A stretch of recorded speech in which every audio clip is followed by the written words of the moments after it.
Hello everyone and welcome to the 60X Business Show. My name is Kitumaini and together with my guest, we will have different conversations about business, entrepreneurship and life. This is the show you've been waiting for. Stay tuned.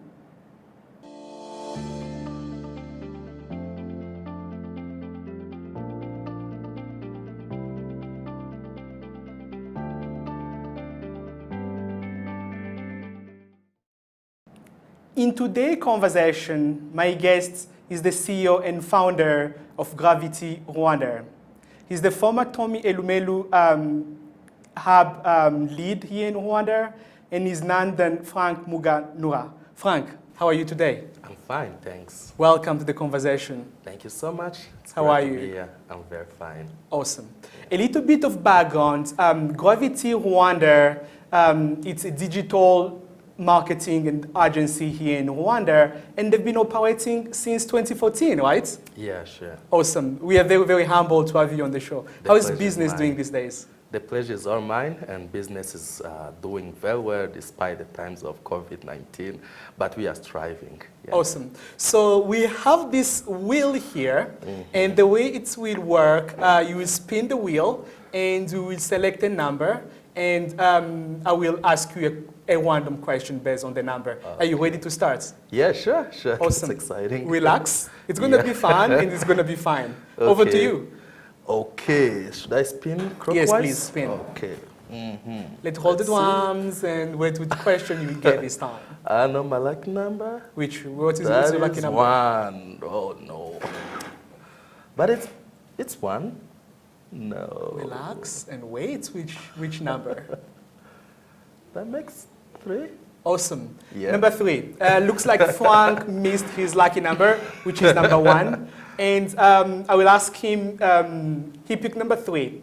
Can you tell us, back then, your entrepreneurship journey and passion started back in university. Yeah. Can you tell us what that moment was like and what triggered you to embark into the business world? Yeah, thank you so much. I think that's a good question because it reminds me when I started. Yeah. It reminds me that day where I was really desperate, thinking like, I'm starting this, I'm doing creative design, communication design, but I don't know if I'll get somewhere to work. So what helped me to embark on this journey?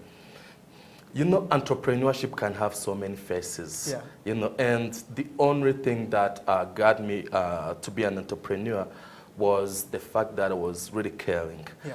I remember back to university, I had this wonderful class, The colleagues were so creative, they had an ambition, they knew what they wanted in life, but the thing was like, they couldn't really fit in the society. Yeah. There were no jobs for them. They could go on the computer and do amazing things.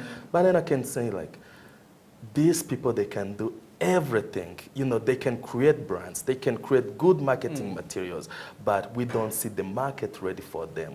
So that took me to go on the market. I'm one of these guys who had almost 10 internship when I was still at school. Really? Yeah, and this really helped me to understand the market in terms of what is the need and also who is willing to buy creative services like, communication services. And then I came back, I said man, I know what you can do. I know the skills you have. I know the ambitions that you have. So let's stand and do something, Let's get to the market, Most of these folks were like, no, we need a job. There are some NGOs. There are some, business in the financial sectors, in telecommunication. Yeah. These are the companies they wanted to attract for jobs. And then I was like, no, we don't have to go for jobs. We need to create jobs, because I understand the market and I understand what you can do. So the fact that I was really caring, the fact that I knew what these guys can do, and I knew what the market needed, it helped me to understand that we don't need jobs, but we need to create jobs.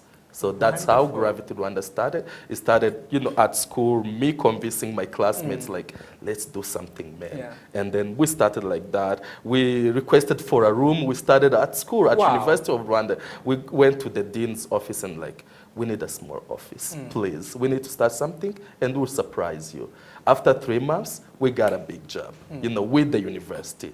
Yeah. 5 months, we worked with the bank. Things start to enlarge like that, but in the beginning was like the fact of caring about your surrounding, but also know how the people, your inner circle, the people you're studying with can really make an impact on the market. Yeah. Wonderful. What's a journey. Yeah. As you've heard from Frank, he started his entrepreneurship journey back in university. Just with colleagues, they said, guys, you know what? We don't need to go and chase jobs, but we can start creating jobs by ourselves. And they started back in university, in the classroom. What an amazing story. What a motivation and inspiring story. If you're an entrepreneur out there or you're thinking about starting your own business one day, you don't need to start with a fancy office. You can even start with your colleague in your class, build your idea, and then you can scale and grow from there.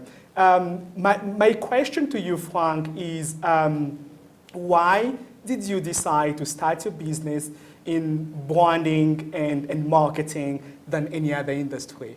Yeah, I think that will come back to the big decision that I made when I was at university. Taking you back, I started university, the former KIST, when I was doing quantity surveying. Yeah. And I did it for 1 year, but I didn't find my passion in that. I was like, oh man, I don't want to be a quantity surveyor. Yeah. I did an internship and I was doing really good, but I couldn't really take it anymore because I looked at myself and I was like, what does it matter at that age? Yeah. And the only thing that mattered to me is doing something that I loved. So I said no. I told everybody thought I was crazy. Then I said, I'm switching to a different department. Really? I'm joining. After 1 year studying quantity surveying, the family, when you're going to university, they have all this hope. Oh, he's going to be an engineer. He's going to do this. And when I introduced this kind of crazy shift, everyone was like, Frank, you're going crazy. You cannot switch after 1 year. This is too risky. I was on a scholarship and I was at the risk of losing the scholarship. But I was really confident that that's not what I needed and I needed something creative. Wonderful. So then I joined. I knew what I wanted.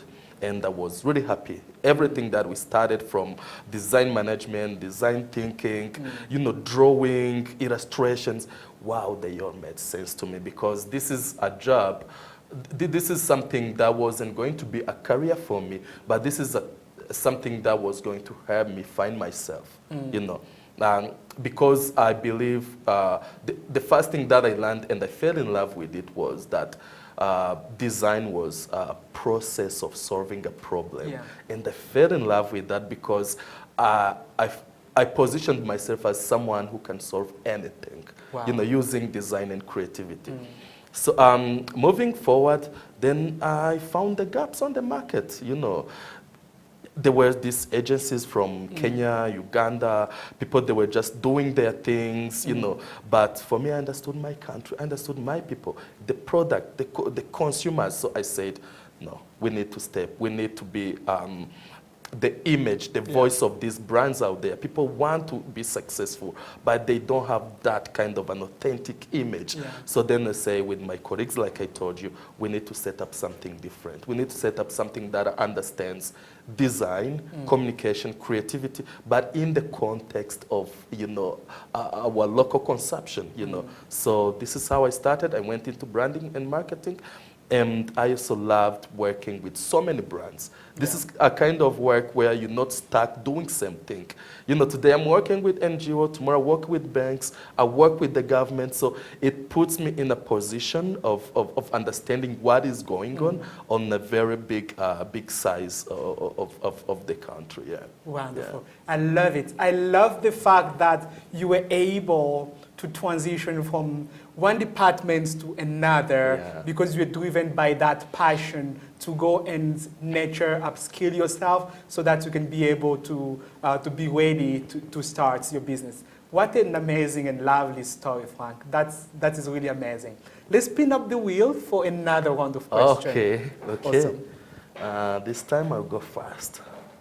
It's nice. Let's see if you'll get your lucky number. That's one, and oh no, no, I think I'm not. Sorry. Is that this 10? time you got number 10. Yeah. And okay. I would also like to know about their entrepreneurship ecosystem in Rwanda. As a former Tommy Elumelu winner, and then also hub lead, what are the gaps and the challenges that you've seen within the Rwandan markets? Well, most of the gaps and challenges are really the same in all the other markets. But what I've seen being a TEF hub lead, it exposed me to other markets, other young people who wants to be entrepreneurs. But there is one thing that I really captured, and it's so amazing about young people in Rwanda. Yeah. You will go in countries, let's say Angola, Botswana, Nigeria, Cameroon, people are really dormant. They don't want to do anything. Yeah. They just want to sit, easy money. Okay. You know, that's why most of people are on the internet trying to get some opportunities. You see even people creating business, you know, for the sake of, you know, seed capitals and everything. But what is different with Rwandans, young people, they want to do something. Yeah. These people, you meet people everywhere and they are telling you about ideas. Yeah. They are telling you about things that they want to start, you know. But with the government, with the policymakers, they have put some entrepreneurship, you know, framework that have that was really, really supportive to start transitioning from the mindset of thinking that money comes first. Yeah. You know, this is one of the things that the government has really managed to do, establishing, you know, incubation, accelerate programs, and I'm seeing entrepreneurs now focusing more on skills and passion. So if we can have more of those, if we can have the private sector also investing in that sector, I'm seeing that there are good ideas, there are good characters out there, and they are willing to do something. And they need to focus on skills. That is the best thing. When you talk to other young people in other parts of the world, they ask you for money. Yeah. They ask for money, but Rwandans, we have that desire of learning, of knowing. And this is the best thing of becoming an entrepreneur. When you want to learn, when you want to acquire skills, and then you can understand where is my passion and how can I nurture it to turn it to a viable business. So I would say we need more of coaching, mentorship around. We need these successful business people in Rwanda to come and approach young people, you know, understand, you know, their world, because they're living in different world. Yeah. Understand their craziness. These people, they want to go in tech. They want to do IoT. They want to do, you know, artificial intelligence. We need to understand them, and we need to help them with skills, but also with seed capitals so that they help us to create jobs. They help us to get, you know, Rwanda reliable, you know. So I think if we can invest more in education, you know, like educating people with entrepreneurship, with leadership skills, finding a way to do mentorship and consistent coaching, we'll see entrepreneurship changing its face in the next years. Wonderful, wonderful. There is something so important that you touch base on that I really want to wake up on, the lack of proper mentorship and support, and that can come from like successful entrepreneurs sharing their story to young entrepreneurs because it's the same path they've been into to inspire them, to motivate them to move further. And can you tell us, how does it feel to be an entrepreneur? Yeah, I think that's a good question. Yeah. That's a really good question. Every time when I wake up and, you know, every time when I go to bed, I'm a different person. You know, so entrepreneurship, it's a life changer, you know. For me, it feels like I am living, you know. It feels like I'm living my purpose. I know I was brought here for a purpose, and this is what I'm doing. When you see yourself impacting lives, when you see yourself establishing something, gravity wasn't there until I had that idea. And it has impacted so many people, and it will in the future. so many. So it feels like I'm part of this world. It feels like I matter. It feels like I can transform, lives of so many people. It feels like I can contribute to the sustainable development of my country. Yeah. It feels like I'm doing something that really matters. So entrepreneurship for me, it means life. Yeah. Wonderful. As you heard from Frank, entrepreneurship to him means life. Entrepreneurship, it's so important when you can be able to contribute to the economic development of your country. Like Frank is contributing to the economic development of Rwanda. If globally as well, you can contribute to the economic development of the SDGs, you can contribute to the economic development of other countries so that we can make the continent, we can make a planet to be a better place to live. That is entrepreneurship. It's life, bringing life, helping other people, helping the community. So let's spin the wheel for the other round of questions. Okay. This time I hope I get my lucky number. You're getting a slight push. Let's see which number. Oh, it's going to be... That is close between 3 and 4. Should I spin again? Yeah, please spin again. Or we should add 3 and 4 and do 7. Okay, one is gone. Something like 12. 12, awesome. We've seen brands growing and changing over time, right? Yeah. Brand like Nike, brand like Apple, brand like Benz, and they change, they grow over time and take different shapes. Why is branding? Because you're in the business of branding. Yeah. You help companies be visible out there. How is branding important for business? Thank you so much. Really, branding is very important because consumers, they just don't buy a product. Okay. They buy the thoughts and the beliefs and of the person who made that product because they understand that that person has studied all details, every single detail to make that product that is going to fit, a specific audience. So branding, it's about telling people who you are so that they can understand the product you make, So when you look at these big companies, they just don't focus on the product. When you look at Nike, they focus at motivating people that they can do it. And if they manufacture a shoe, you believe that is a shoe that will really help you to make it, to do it. Any kind of challenge. With the Nike, you can do it. Yeah. So this is what a brand means. It stands for the value you're getting in the product.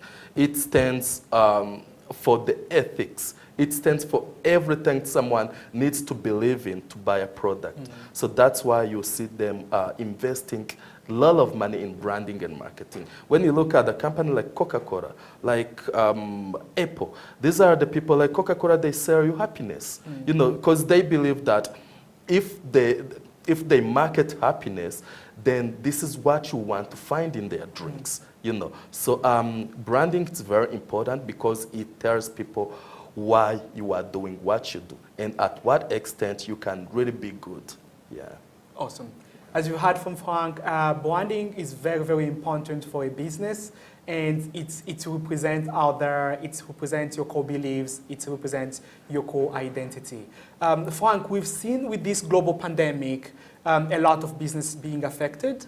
I hope yours also was affected, of course. What are the challenges that you've been facing during this global crisis, and how are you tackling those challenges?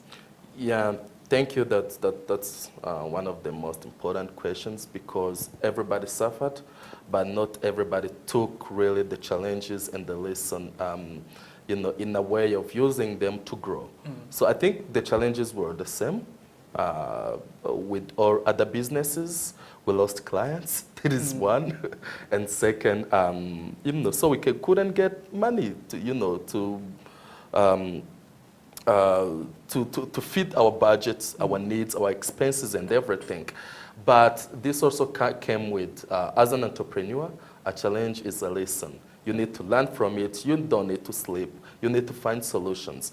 So I remember back in March, We worked with some organization that foresaw, the lockdown coming, and they started, cutting off the contracts and everything that they may not need, and I was like, what is going to happen? Until the government said, no, we need a lockdown. And it was necessary, of course, and I was like, oh, now for gravity, it's done. Most of the clients were like, no, man, let's just see how things are going and we can resume after, things are back to normal.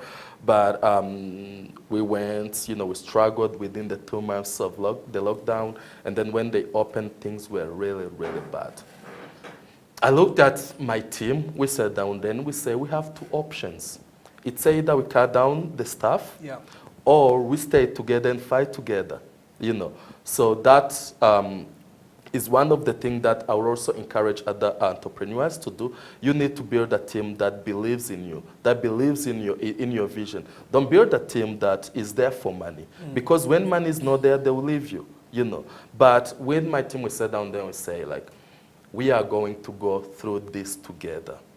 The first month, there were no salaries. They stayed.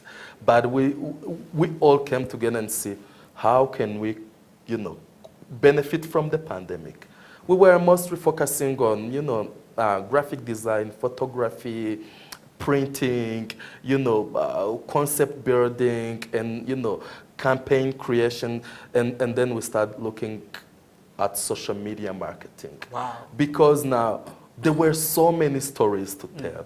The brands from financial institutions, NGOs, government, they had a lot of stories to tell, about the pandemic, but also about their moves, what they're going to do after everything, after the lockdown.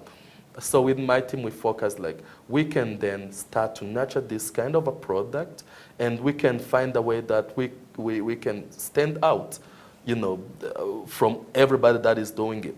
So we created that, and it was really successful.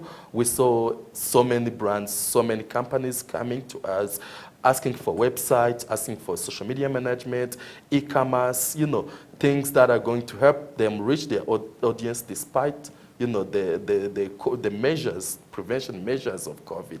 And I think we are now coming back to our feet. We are now, back to salaries, back to everything.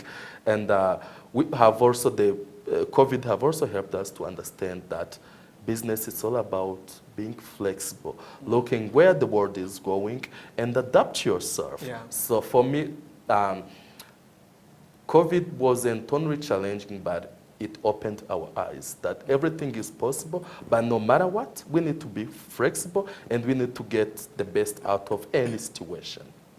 Wonderful. As you've heard from Frank, they've been affected by COVID-19, and what they've learned is being more flexible, look at different opportunities, and find different ways and solutions to tap into that.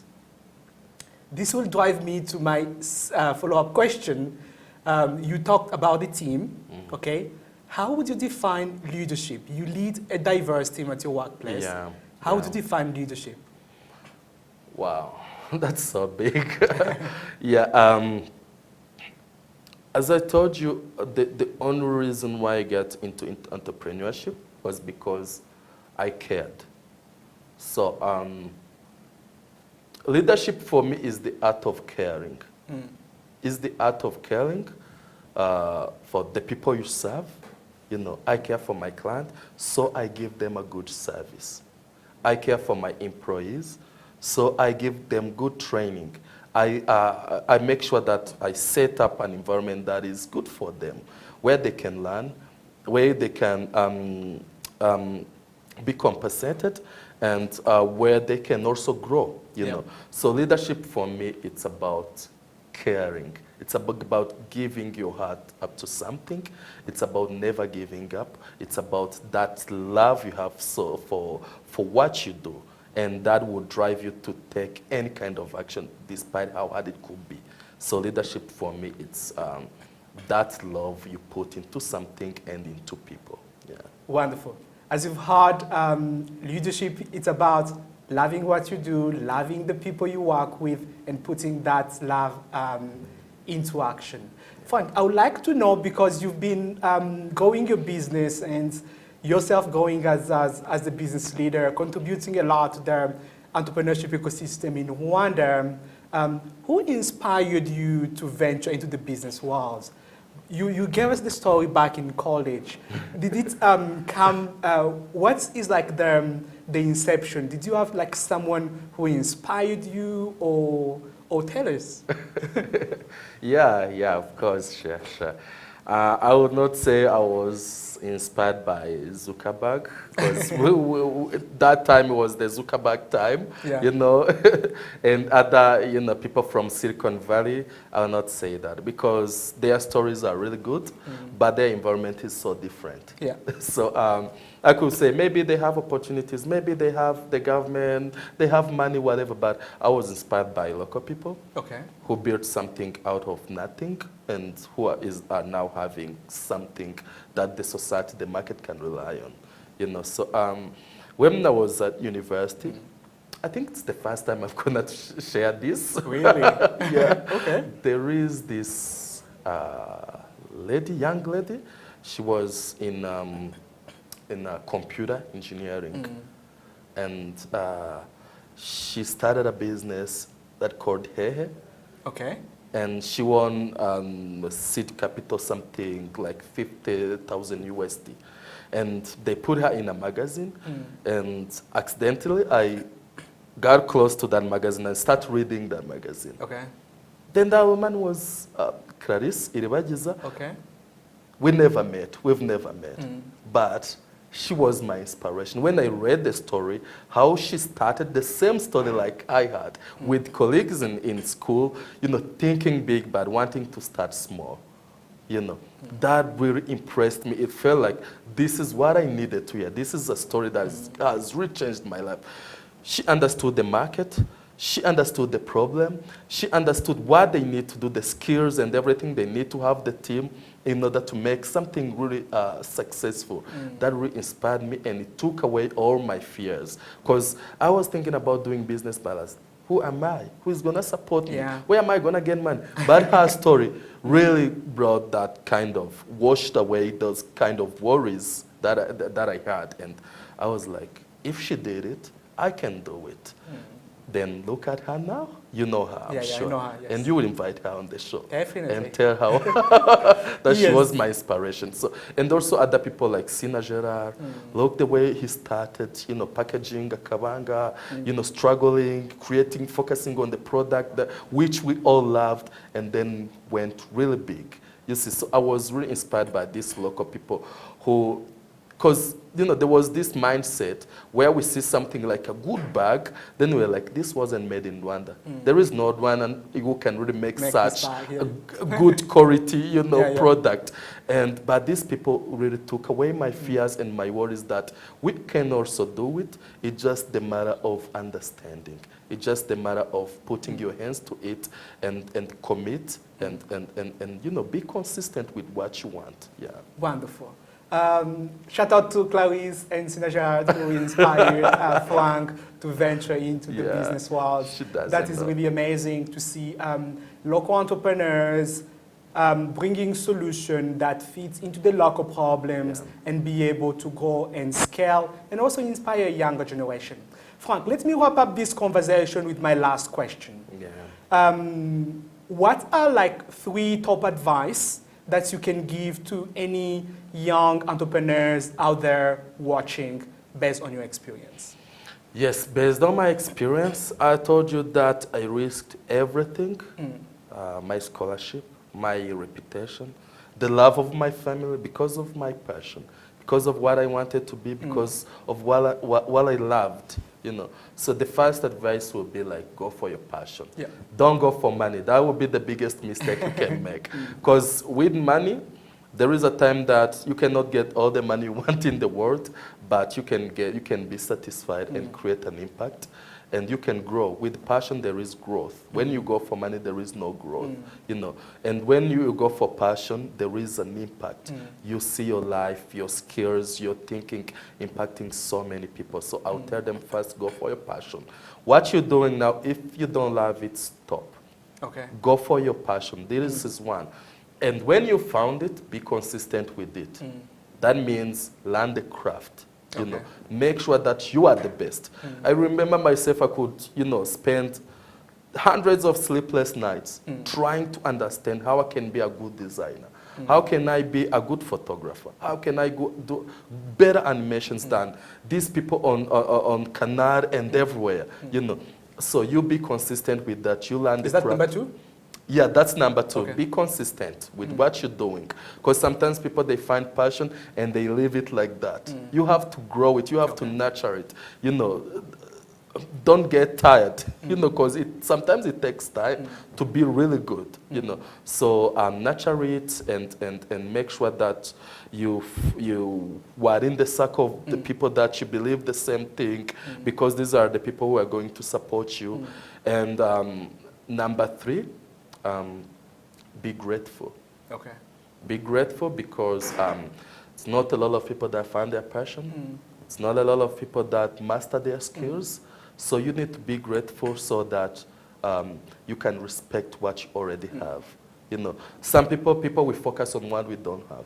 Okay. And we lack, you know, the gratitude to what we already have, because what you already have are the tools and resources to help you get what you want. Awesome. So if you are grateful to the things that you have, to the skills, to the passion, that will create a burning desire inside of you to even grow it to another level. Yeah. Awesome. Those are like 3 amazing top advice for entrepreneurs. Number 1, find your passion. Number 2, be consistent to grow that passion. Number 3, be grateful. Thanks a lot, Frank, for making it to the show. You're welcome. Awesome. We are coming to the end of this conversation, and my guest was Frank Mugarura. He is the CEO and founder of Gravity Rwanda. Thanks a lot for tuning in. Thanks a lot for watching. Till next time, wear your mask. Be safe. The conversation continues on social media using the hashtag 60xbusiness. Remember to tag me, and I see you down the road.